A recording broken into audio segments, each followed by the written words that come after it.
Hello नमस्कार जय हिंद साथियों, आप सभी लोगों का एक बार फिर से स्वागत है आपके अपने class 12th YouTube channel total learning पे। तो दोस्तों आज हम लोग क्लास 12th के लिए चैप्टर 3 विद्युत धारा एक नए चैप्टर को स्टार्ट करने वाले हैं, जिसका आज पहला क्लास होने जा रहा है। ठीक है, तो आई होप आप सभी लोग को मज़ा आने वाला है सर इस वीडियो में। तो इस वीडियोस को अपने दोस्तों के पास शेयर कर दीजिए। अगर चैनल पे नए हैं तो चैनल को भी सब्सक्राइब कर लीजिए, क्योंकि यहाँ पे दोस्तों हम लोगों ने एक वादा किया है आप सभी के लिए कि जितने भी बिहार बोर्ड के स्टूडेंट्स से क्लास 12th के तैयारी कर रहे हैं उनके लिए सर फिजिक्स का प्रॉपर वीडियो, जिससे आप लोग 70 में 70 का टारगेट अचीव करेंगे मेरे भाई, है ना। 70 में 70 का टारगेट अचीव करेंगे, क्योंकि आपका जो थ्योरी पेपर होता है वह 70 का होता है, 30 पेपर आपका प्रैक्टिकल का होता है। तो 70 में 70 का टारगेट रहेगा, है ना। और इससे पहले हम लोगों ने 2 चैप्टर कंप्लीट किया है, जिसका नाम है स्थिर वैद्युत आवेश एवं क्षेत्र, और दूसरे चैप्टर का नाम है स्थिर वैद्युत विभव एवं धारिता। इन दोनों चैप्टर को मिला करके हम लोग उसको इलेक्ट्रोस्टैटिक्स यानी कि स्थिर वैद्युतिकी कहते हैं। उस चैप्टर को हम लोगों ने पूरे अच्छे तरीके से कवर कर लिया है।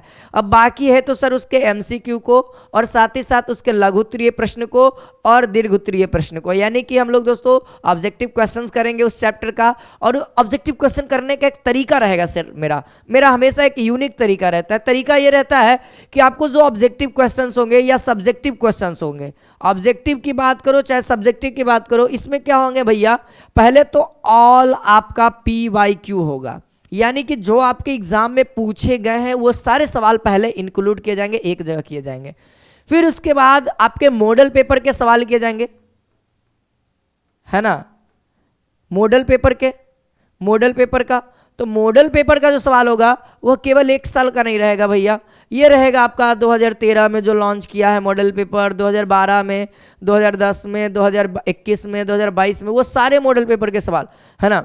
और देखिएगा तो आप फिर उसके बाद जो हम लोगों से गैसिंग किया जाएगा, जो आप लोग को चैप्टर में बनते हैं NCERT के अकॉर्डिंग, वो फिर आपका क्वेश्चंस रहेगा। ठीक है, और इन सभी को करने के बाद अब वो सर करवाया नहीं जाएगा, वो आप लोग को खुद करना है। यहाँ पे क्वेश्चन डाला जाएगा, आप लोग को कमेंट में आंसर बताना है, लाइव रहेगा वो चीज़ हम लोग लाइव करेंगे। जब भी MCQ की क्लास करेंगे वो लाइव करेंगे, क्योंकि सर लाइव में मज़ा आएगा। और आपको भी तो पता हो कि हम जो पढ़ा रहे हैं वह क्या काम करेगा कि नहीं करेगा एग्जाम में, है ना। वो पता भी तो होना चाहिए, ऐसे ही नहीं पढ़ना चाहिए सर, काम करना चाहिए तभी पढ़ना चाहिए। ठीक है, तो फिलहाल आगे हम लोग बढ़ते हैं अपने चीज़ों को। ठीक है, ये सारी चीज़ें पे काम हो रही है अभी फिलहाल। PDF रेडी हो रहा है, जैसे ही PDF रेडी हो जाएगा आप लोगों को YouTube के माध्यम से इन्फॉर्म कर दिया जाएगा, कम्युनिटी पोस्ट कर दिया जाएगा, शेड्यूल लगा दिया जाएगा। तो अभी हम लोग फिलहाल विद्युत धारा पढ़ने वाले हैं, तो हमारा टॉपिक ही होगा विद्युत धारा। विद्युत धारा आखिरकार होता क्या है। तो इससे पहले वाले चैप्टर में हम लोग 2 चैप्टर जो पढ़े उसमें हम लोग आवेश स्थिर था उसके बारे में पढ़ रहे थे। अब यहाँ पे क्या होगा सर, आवेश स्थिर था तो विद्युत क्षेत्र बना रहा था और चुंबकीय क्षेत्र बना रहा था, सॉरी विद्युत क्षेत्र बना रहा था। ठीक है, अब जो हम लोग पढ़ेंगे कि आवेश क्या होगा, गति करेगा। तो सर आवेश गति करेगा तो सर 2 चीज, विद्युत क्षेत्र तो बनाएगा ही बनाएगा, चुंबकीय क्षेत्र भी बनाएगा। अब भैया जब आवेश गति करेगा तो सर उसमें विद्युत धारा आएगी, उसमें क्या आएगी, विद्युत धारा आएगी। तो वही लाइन यहाँ पे लिखा जाएगा, वही कहता है कि आवेशों के सतत प्रवाह की दर को, आवेशों के सतत, है ना, आवेशों के सतत प्रवाह की दर को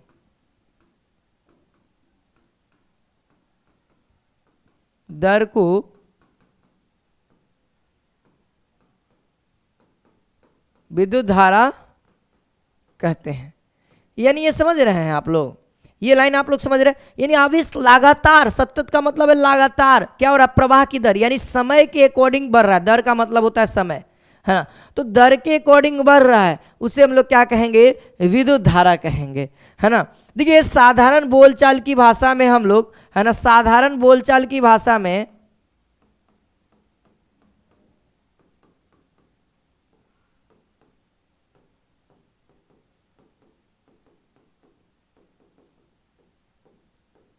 हम इसे बिजली कहते हैं। देखते होंगे कहते हैं ना, ए बिजलियां कट गया, कहते हैं ना, ऐसे कहते हैं ना। हाँ सर, एकदम कहते हैं सर। देखिए किसी घर में लाइट कट गया ना, यानी विद्युत धारा चली जाएगी ना, तो कहेगा ना कि ए बिजली कट गया। देखिए तो ये जो बिजली शब्द है ना, ये बेंजामिन फ्रैंकलिन के द्वारा दिया गया था, है ना। ये जो बिजली शब्द है यह बेंजामिन फ्रैंकलिन के द्वारा दिया गया, ठीक है। ऐसे लोग विद्युत धारा को बिजली भी कहते हैं, जैसे इसलिए मैंने लिख दिया कि साधारण बोलचाल की भाषा में इसे बिजली भी कहा जाता है। अब देखिए सर, विद्युत धारा को हम लोग आई से सूचित करते हैं, यानी हम लोग कह सकते हैं कि विद्युत धारा बराबर विद्युत धारा बराबर क्या हो जाएगा, आवेश बटा में समय। देखिए आवेश बढ़ रहा है समय के अकॉर्डिंग, दर के अकॉर्डिंग, तो दर को हम लोग क्या कहेंगे, समय कहेंगे, ठीक है। तो यहाँ पर से इसको अगर शॉर्ट फॉर्म में लिखा जाए तो आई बराबर आवेश को क्यू और समय को टी। तो ये एक फार्मूला यहाँ पर से हो गया कि विद्युत धारा बराबर क्या हो जाएगा, आवेश बटा में समय, यानी क्यू बाई टी। ध्यान रखिएगा। तो अब हम यहाँ पे एक नोट लिखाएंगे जिसमें आपके एग्जाम के पॉइंट ऑफ व्यू से बहुत इंपॉर्टेंट रहेगा। आपके एग्जाम में नोट से ज़्यादातर सवाल ऑब्जेक्टिव देखने को मिलेंगे, ठीक है। तो पहला नंबर नोट लिखा है कि इसे हम लोग, है ना, यानी विद्युत धारा को, विद्युत धारा को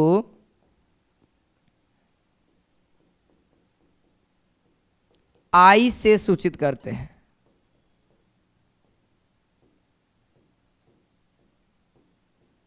विद्युत धारा को आई से सूचित करते हैं, ये पहला नोट। दूसरा नोट है कि विद्युत धारा एक अदिश राशि है। सबसे इंपॉर्टेंट बात याद रखिएगा, विद्युत धारा एक अदिश राशि है ना। चलिए, विद्युत धारा, इसमें डायरेक्शन नहीं होता है, केवल मैग्नीट्यूड होता है। बहुत सारे बच्चे कहेंगे सर ये अदिश राशि है कैसे, तो मैं बताऊं दोस्तों, अदिश राशि किसे कहते हैं, जिसमें मैग्नीट्यूड होता है लेकिन डायरेक्शन नहीं, ये अदिश राशि का बात है। लेकिन विद्युत धारा में तो सर डायरेक्शन होगा, जिधर तार जाएगा उधर ही जाएगा। तो भैया ये तो बात रही धारा के, लेकिन जब आप जोड़ने की बात करोगे, जैसे 5 एम्पियर 10 एम्पियर, तो 5 एम्पियर 10 एम्पियर 15 एम्पियर हो जाता है। ये जनरली हम लोग अदिश की तरह जुड़ता है ना। यानी कि जो विद्युत धारा है वह सदिश के योज्यता का नियम का पालन नहीं करता, इसीलिए इसको हम लोग सदिश राशि में रखते हैं। तो जनरली याद रखिएगा, आपके एग्जाम में रहेगा कि बताइए निम्नलिखित में से कौन एक अदिश राशि है, या फिर कहेगा कौन एक सदिश राशि नहीं है। तो ऑप्शन में रहता है विद्युत धारा, ठीक है। और बाकी विद्युत क्षेत्र आपको पता है, विद्युत क्षेत्र एक सदिश राशि है। तो ये सब बातों को ध्यान रखिएगा, बहुत इंपॉर्टेंट बातें हैं। अब हम लोग तीसरा नोट देखेंगे कि विद्युत धारा का एसआई मात्रक क्या होता है, एम्पियर होता है ना। तो यहां पे लिखते हैं विद्युत धारा का एसआई मात्रक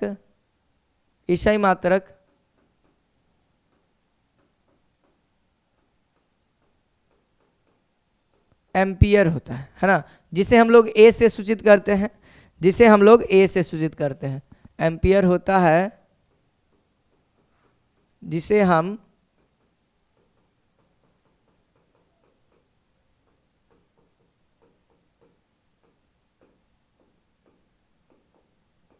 सूचित करते हैं। बात क्लियर हुई बातें, ठीक है। अगर आपके एग्जाम में कहे कि 1 एम्पियर बराबर, तो उसके बारे में भी डिस्कस करेंगे, ठीक है। बहुत सारी बातें अभी करेंगे, ठीक है। अभी तो ये चैप्टर स्टार्ट हुआ है मेरे भैया, ये तो चैप्टर अभी आपका स्टार्ट हुआ है। तो अभी सबसे पहले हम बात करेंगे वीमा के बारे में, है ना। वीमा के बारे में ये चीज़ भी है, 1 एम्पियर कितना बराबर होता है, बहुत आसान है, 1 कूलम पर सेकंड, ठीक है। वो कैसे आया, तो भैया ये फॉर्मूला से ही आ गया, है ना। आवेश का कूलम और इधर का समय, तो ये 1 एम्पियर के बराबर ही होगा। एसआई मात्रक उसका एम्पियर होता है। वीमा की अगर बात करेंगे तो क्या होता है, फॉर्मूला क्यू बाई टी होता है। तो भैया आवेश का वीमा होता है एटी और इधर समय का है टी। तो अगर देखा जाए तो इसका ए, है ना, ए होगा, या फिर अगर यहाँ पे आई टी लेते हैं तो आई होगा। तो ये वीमा इसका होता है, ठीक है, इसका वीमा होता है। अगर हम लोग को कहे कि 1 एम्पियर को परिभाषित करें, है ना, अगर आपसे कहा जाए कि 1 एम्पियर को परिभाषित करें,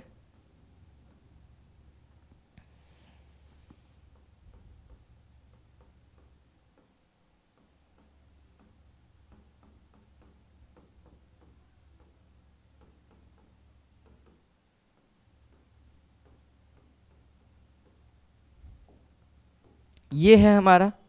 तो 1 एम्पियर को परिभाषित करने के लिए कह रहा है, तो हम लोग क्या कहेंगे, यदि किसी चालक तार में प्रति सेकंड 1 कूलम आवेश प्रवाहित हो तो उसे हम लोग क्या कहेंगे, उसे हम लोग 1 एम्पियर धारा कहेंगे। यानी कहने का मतलब 1 एम्पियर धारा अगर किसी चालक तार में 1 सेकेंड में 1 कूलम आवेश होगा तो उसे हम लोग क्या कहेंगे दोस्तों, 1 एम्पियर कहेंगे। बात क्लियर समझ में आ रहा होगा आप लोगों को, ठीक है।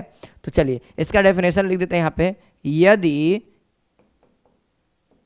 किसी चालक तार में, चालक पदार्थ या चालक तार आप जो कहिए,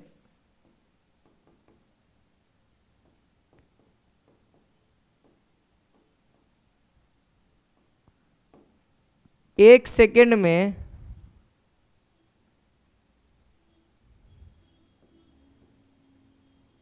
1 कूलम आवेश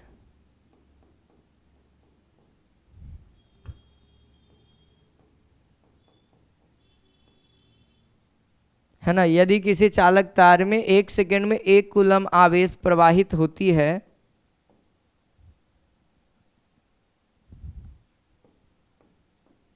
तो उसे 1 एम्पियर धारा कहते हैं।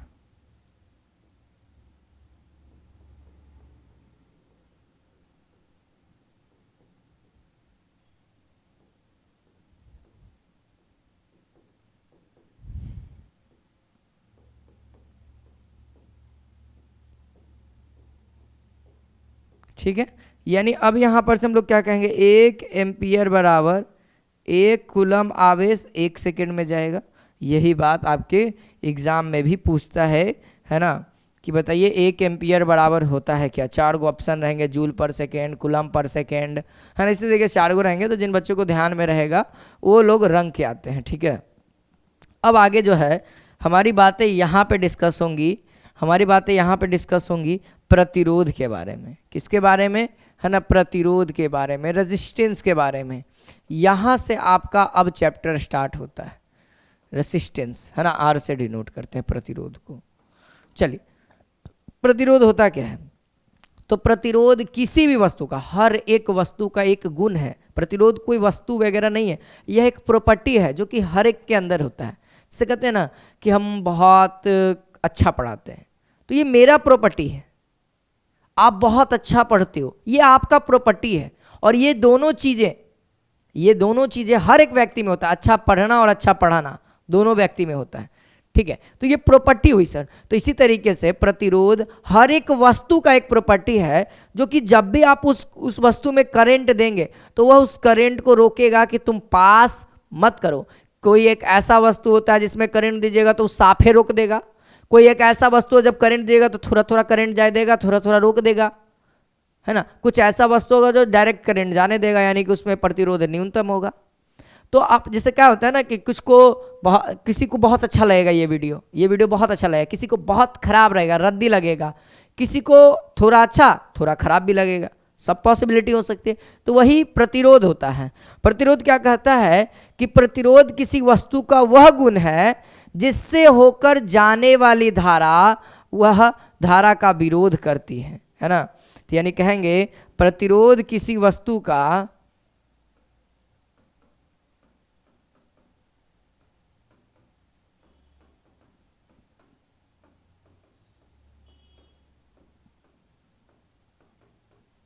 वह गुण है जो अपने से होकर जाने वाली धारा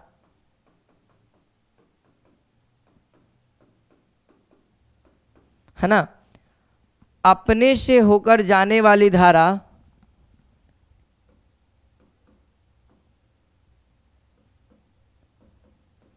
का ही विरोध करती है,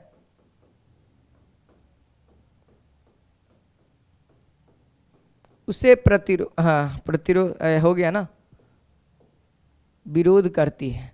यही लाइन हमारा क्या हो जाएगा, सफिशिएंट हो जाएगा। और नीचे में लिखेंगे इसे आर द्वारा सूचित किया जाता है ना। प्रतिरोध किसी वस्तु का वह गुण है जिसके कारण, है ना, वह अपने से होकर जाने वाली धारा का विरोध करती है।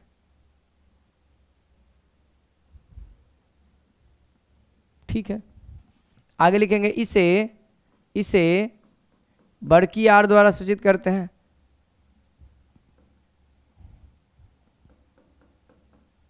कहीं पे आपको रेजिस्टेंस बताना हो, दिखाना हो, तो आप डायरेक्ट आर लिख दोगे ना तो वो रेजिस्टेंस हो जाएगा। ठीक है, रेजिस्टेंस का डायग्राम मैं बता दूं, अगर कॉपी पे बनाना रहता है तो वह कुछ इस तरीके का कट्टम कुट्टिम वाला, कुछ इस तरीके का अगर कॉपी में बनाना हो रेसिस्टेंस, और ये आर लिख दे तो ये पता हो जाएगा कि रेसिस्टेंस है। ठीक है, ये हमारा रेसिस्टेंस है।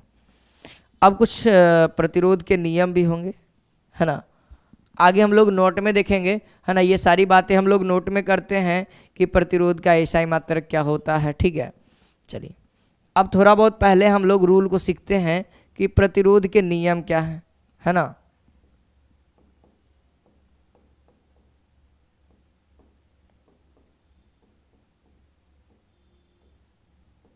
देखिए प्रतिरोध के नियम क्या है, जरा इसको पहले हम लोग अच्छे से समझते हैं।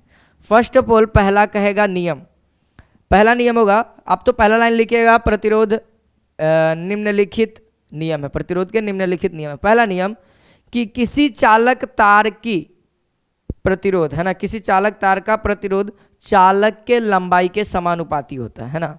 यहां पे पहला नंबर लिखेंगे, किसी चालक तार का प्रतिरोध, है ना, किसी चालक तार का प्रतिरोध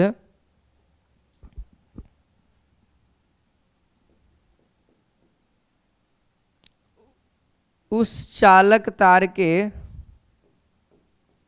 है ना, उस चालक तार के लंबाई के समानुपाती होता है।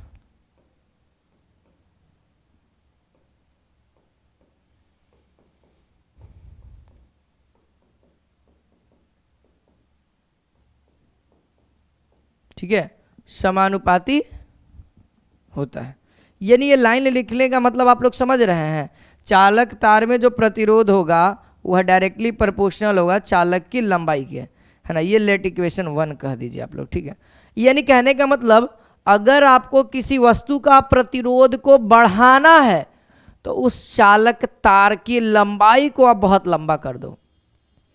अगर आप गौर किए होंगे तो आपके घरों में के बाहर जो ट्रांसफार्मर होता है वहां पे बिजली आती है, तार बहुत लंबा होता है सर, बहुत दूर दूर से आता है, तो मालूम है वहां पे ट्रांसफार्मर जगह जगह पे लगाया जाता है। ऐसा भी तो होता है कि डायरेक्ट लाना हो तो भाई फलानवा जगह से चिलानवा जगह पे ला दिए, डायरेक्ट तार घुमा दिए, नहीं, बीच बीच में ट्रांसफार्मर लगाया जाता है। क्योंकि भैया अगर ज्यादा लंबा कर दिए, ज्यादा लंबा कर दिए तो वहां पे उसका प्रतिरोध ज्यादा हो जाएगा, करंट देंगे तो भैया वो तो आधा हीट में लॉस हो जाएगा। प्रतिरोध क्या करता है, हीट में कन्वर्ट कर देता है, जाने से रोकता है धारा को। तो भैया जो दूर में दमंती में बैठा है उसको तो दिक्कत होगा, इसीलिए छोटे छोटे तार का प्रयोग किया जाता है, जगह जगह पे ट्रांसफार्मर का प्रयोग किया जाता है। ठीक है, अब कहते होंगे बहुत सारे बच्चे कि सर हमने तो देखा है कि खेतों में जो लंबा लंबा होता है ना वो बहुत लंबा लंबा रहता है सर। तो भैया मैं बताऊं कि वो देखिएगा तार भी इतना मोटा मोटा रहता है, तार भी बहुत ज्यादा मोटा होता है, जो कि सेकंड नियम इसका कहेगा। देखिए दूसरा नियम, देखिए दूसरा नियम क्या कहता है, अगर लंबा दूरी ट्रेवल करना है, आपके पास कोई चारा नहीं है, आप बीच में ट्रांसफार्मर नहीं लगा सकते हो, बीच में आप कहीं पे कट नहीं कर सकते, लंबा लेकर जाना है, उसका भी रीजन है, वहां पे प्रतिरोध को कम करने का भी रीजन है ना, कि किसी चालक तार का प्रतिरोध उसके अनुप्रस्थ काट के क्षेत्रफल के व्युत्क्रमानुपाती होता है। यहां लिखेंगे किसी चालक तार के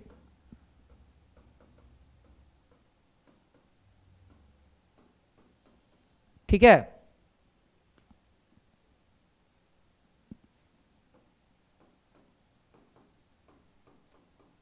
किसी चालक तार का प्रतिरोध, किसी चालक तार का प्रतिरोध उसके अनुप्रस्थ काट के क्षेत्रफल के समानुपाती होता है, उसके अनुप्रस्थ काट के। अनुप्रस्थ काट का मतलब समझिए, बताता हूं अभी।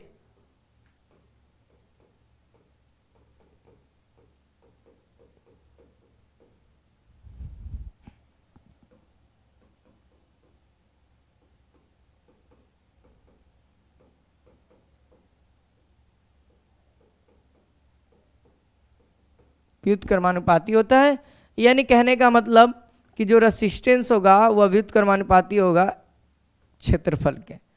यानी मान लिया जाए कि ये तार इतना है, तो अगर लंबा लेके जाना है, बहुत लंबा ट्रेवल करना है, तो इस तार को आप मोटा कर दो। यानी अगर देखिए तार का क्षेत्रफल होगा, यानी तार का क्षेत्रफल ज़्यादा होगा, प्रतिरोध कम जाएगा। लंबाई रहेगा तो प्रतिरोध बढ़ेगा, ये तो एज इट इज है सर। लेकिन उस प्रतिरोध को कम भी किया जा सकता है कि आप एरिया जो है, तार जितना लंबा ले जा रहे हैं, है ना, उसका अकॉर्डिंग आप मोटाई को भी लेके चलिए, उसके अकॉर्डिंग ही मोटाई को लेके चलिए, ताकि आपका प्रतिरोध मेंटेन रहे। आप प्रतिरोध को हटा नहीं सकते हो, जीरो नहीं कर सकते हो। जीरो करने के पीछे बहुत लंबा लंबा प्रोसेस लगेगा। फिलहाल हर एक वस्तु में न्यूनतम कर सकते हैं, तो इसे न्यूनतम कैसे करेंगे? एरिया को बढ़ा करके। एरिया को बढ़ा करके हम लोग क्या करेंगे? न्यूनतम करेंगे। तो बात यहां तक तो समझ में आ गई होगी, ठीक है। आगे बढ़ते हैं। तो अब हम लोग जो फाइनली रिजल्ट पे आएंगे, तीसरा नियम है ना, तीसरा नियम ये आएंगे कि भैया समीकरण, तीसरा तो हो जाएगा कि यह ताप पे निर्भर करता है। तीसरा बाद में लिखेंगे, सबसे पहले समीकरण 1 एंड समीकरण 2 से लिखेंगे। क्या करेंगे? लिखेंगे यहां पे समीकरण 1 एंड 2 से। क्या हो जाएगा? R डायरेक्टली प्रोपोर्शनल क्या हो जाएगा? L/A, है ना। तो R बराबर क्या हो जाएगा मेरे भाई? रो। डायरेक्टली प्रोपोर्शनल हटेगा तो एक कांस्टेंट आएगा, उस कांस्टेंट को हम लोग क्या कहते हैं? रो कहते हैं। ये एक नियतांक है, ठीक है। इसको हम लोग क्या कहते हैं? इसको हम लोग प्रतिरोधकता कहते हैं। ये कौन सी बला है, इसके बारे में भी हम लोग डिस्कस करेंगे अभी, ठीक है। यह क्या है? कांस्टेंट है। यह क्या है? कांस्टेंट है, याद रखिएगा। यह एक नियतांक है, फिक्स है, ठीक है। आगे बढ़ते हैं। देखिए तीसरा पॉइंट इधर लिख देते हैं, तीसरा नंबर, है ना। 3 पॉइंट पे ये सवाल आ जाता है। देखिए जब भी प्रतिरोध ताप पर भी निर्भर करता है ना, प्रतिरोध ताप पर भी निर्भर करता है। किसी चालक पदार्थ का प्रतिरोध या किसी चालक तार का प्रतिरोध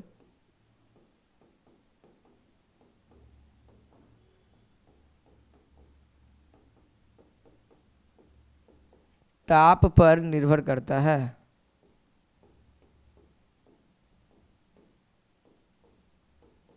ये लीजिए, तीनों लाइन हो गया, 3 गो नियम था, ठीक है। अब हम लोग नोट पे आएंगे, जहां से आपके एग्जाम में ऑब्जेक्टिव सवाल देखने को बहुत ज़्यादा मात्रा में मिलेंगे।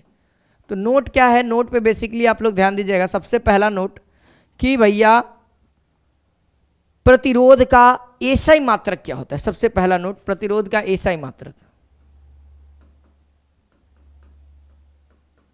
प्रतिरोध का एसआई मात्रक ओम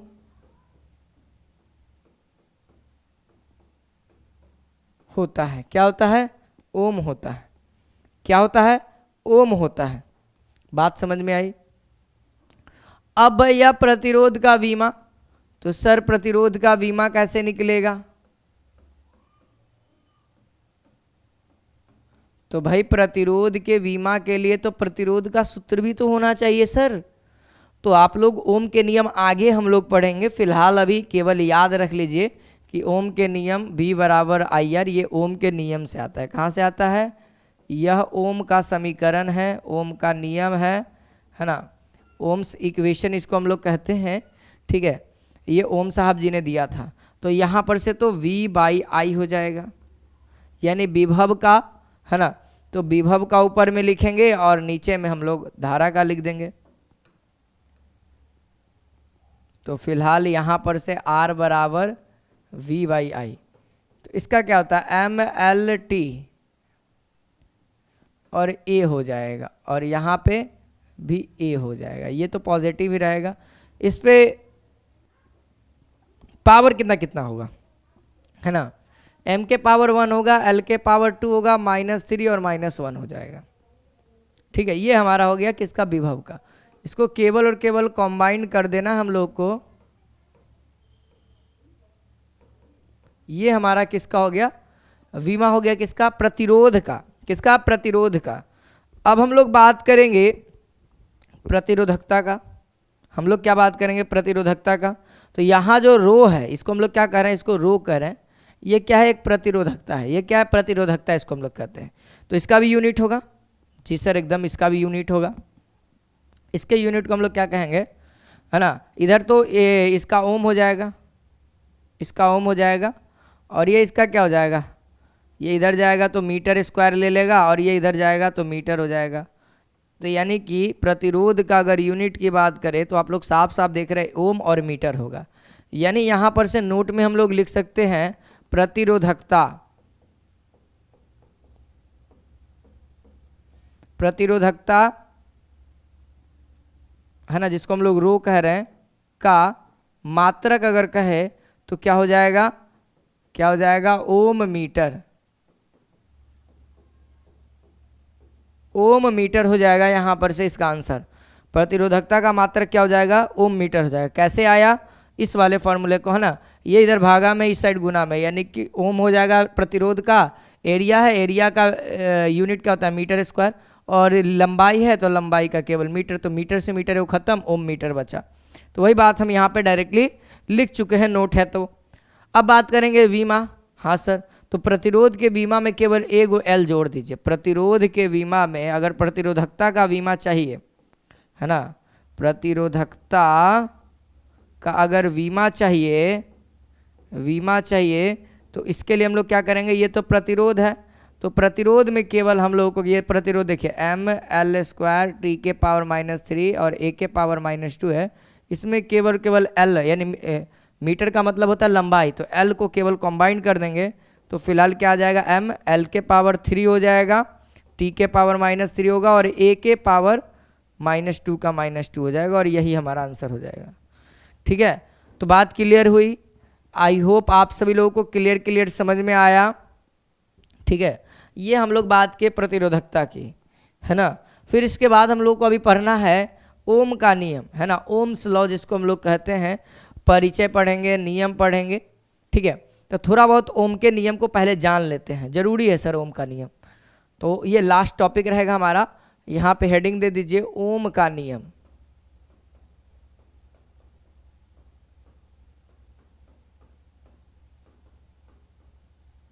ओम्स लॉ, ओम्स लॉ क्या कहता है, तो ध्यान देंगे आप सभी लोग। सबसे पहला लाइन लिखेंगे परिचय। परिचय क्या है सर उनका, है ना, तो परिचय में क्या लिखेंगे, सन 1826 ईस्वी में जॉर्ज साइमन ओम ने, है ना, जॉर्ज साइमन ओम ने धारा और विभवांतर के बीच एक संबंध, है ना, एक नियम, है ना, संबंध का एक नियम स्थापित किया, संबंध का एक नियम स्थापित किया या प्रतिपादन किया, उसे हम लोग ओम का नियम कहते हैं। उसी लाइन को हम लोग यहाँ पे लिखेंगे, सन 1826 ईस्वी में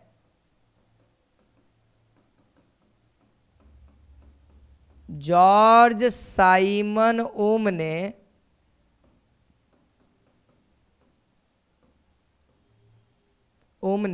किसी चालक के, ना, ओम ने धारा तथा विभवांतर, किसी चालक के धारा या विभवांतर, डायरेक्ट भी लिख सकते हैं या किसी चालक के लिख सकते हैं, डायरेक्ट लिखते हैं क्योंकि परिचय है, धारा तथा विभवांतर के बीच संबंध का एक नियम प्रतिपादन किया, संबंध का एक नियम प्रतिपादन किया,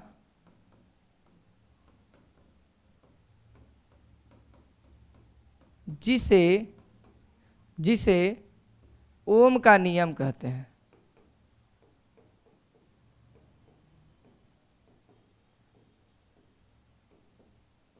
ये हो गया सर ओम के नियम का परिचय। अब जो स्टेप होगा, अगला स्टेप में हम लोग नियम को लिखेंगे। नियम आखिरकार है क्या, अगर आपसे पूछा जाए कि ओम का नियम क्या है, तो एक सिलेवार ढंग से आंसर दीजिए, है ना, एक सिलेवार ढंग से, इस तरीके से दीजिए, कोई भी देखेगा खुश हो जाएगा, नहीं इसको पता है, लिखने का तरीका पता है, लिखने का शैली पता है। ठीक है, तो आगे बढ़ेंगे तो यहाँ पे लिखेंगे कि अचर ताप पर किसी चालक में, है ना, किसी चालक पदार्थ से, यहाँ पे लिखेंगे ताप को हमको क्या करना है दोस्तों, कांस्टेंट रखना है ना। साइमन साहब जी ने क्या किया था, ओम साहब जी ने क्या किया था कि टेम्परेचर को कांस्टेंट किया था। तो ये लिख रहे हैं, अचर ताप पर किसी चालक से होकर गुजरने वाले या किसी चालक से प्रवाहित होने वाली धारा, है ना, किसी अचर ताप पर किसी चालक पदार्थ से प्रवाहित होकर जाने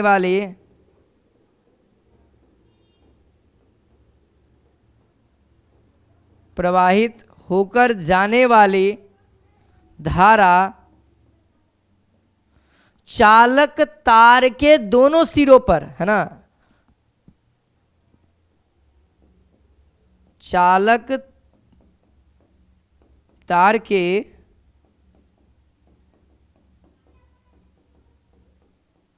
दोनों सिरों पर उत्पन्न विभवांतर के, है ना, दोनों सिरा पर सर विभवांतर उत्पन्न होगा, धारा जाएगा ऑटोमेटिक बात है, विभवांतर उत्पन्न होगा क्योंकि इलेक्ट्रिक फील्ड जनरेट होगा, है ना, सिरों पर उत्पन्न विभवांतर के समानुपाती होता है, पाती होता है। यही 2 लाइन का नियम था उनका। इसी को हम लोग V डायरेक्टली प्रोपोर्शनल I, है ना, जो धारा है वह विभवांतर के समानुपाती है। इसी को उन्होंने और आगे किया, V जैसे ही डायरेक्टली प्रोपोर्शनल इक्वल में कन्वर्ट होगा तो एक कांस्टेंट आता है। तो उन्होंने कांस्टेंट किसको दिया था, प्रतिरोध को दिया था, है ना। तो यहाँ पे I और ये R, और यही हमारा जो था, आप लोग इसको कांस्टेंट के नाम से जानते हैं, और ये हमारा प्रतिरोध ही है। यही ओम साहब जी ने अपना रूल दिया था, है ना, जहां ये हमारा क्या नियतांक है, नियतांक है, ब्रैकेट में आप लोग प्रतिरोध भी मेंशन कर सकते हैं, ठीक है। यहाँ पे R बराबर लिख दीजिएगा, आ जाएगा। तो यही कुछ नियम है। फिर उसके बाद आता है ओमीय चालक और अनाओमीय चालक, है ना। देखिए पहला लिखेंगे ओमीय चालक। ओमीय चालक क्या होता है, तो वैसा चालक, है ना, लिखेंगे वैसा चालक जो ओम के नियम का पालन करता है उसे ओमीय चालक कहते हैं, और वैसा चालक जो ओम के नियम का पालन नहीं करता है उसे अनाओमीय चालक कहते हैं। ओमीय चालक, तो यहां लिखेंगे वैसा चालक जो ओम के नियम का पालन करता है,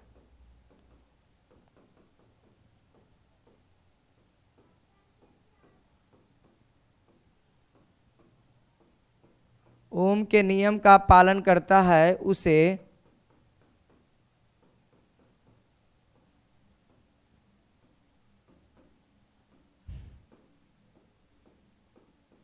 ओमीय चालक कहते हैं, ठीक है। और दूसरा में अनाओमीय चालक,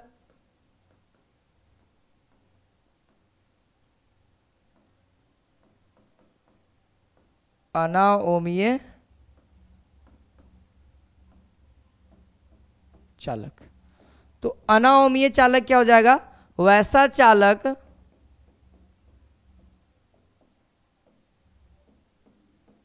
जो ओम के नियम का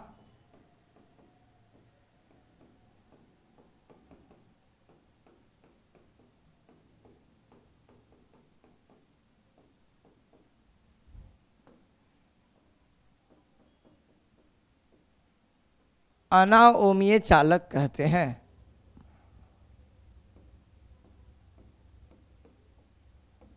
ये लीजिए फटाफट आपका हो गया, है ना।